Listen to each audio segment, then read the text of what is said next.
Ako dito sa Dumo, but then ang haba-haba ng pila. Anyway, dito na lang sa labas kasi kulang kami ng oras. 2.5 hours lang binigay ng tour guide para umikot kami here to there. So dami ng pila ng mga tao yun. Sana paglabas mas maayos ang trato sa kapwa ng mga yan sa mga taong tulad ko at hindi purong cave.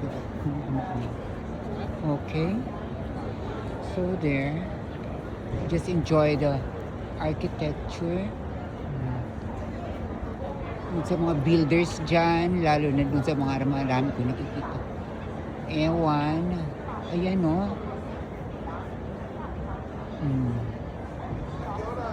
Just look at that. The details. Oh, diba? Just look at the details. There. Ayan o. Details na yan ng architecture nila.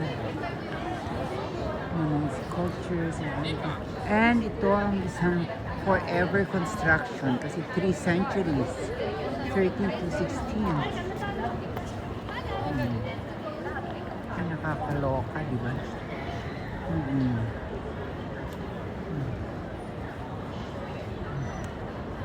Right?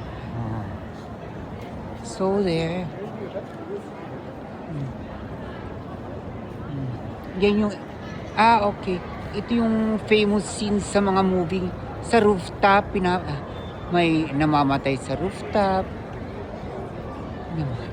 ng mga villains kasi ito yung maraming stairs at saka spires sa rooftop niya. Right? Just imagine, it's Gothic.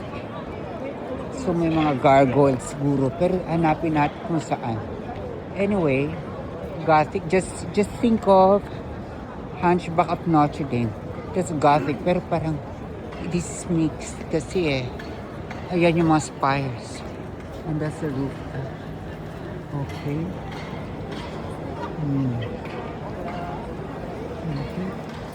And I think naiihina ako. Ihina ako. So, I have to go on walk for a while.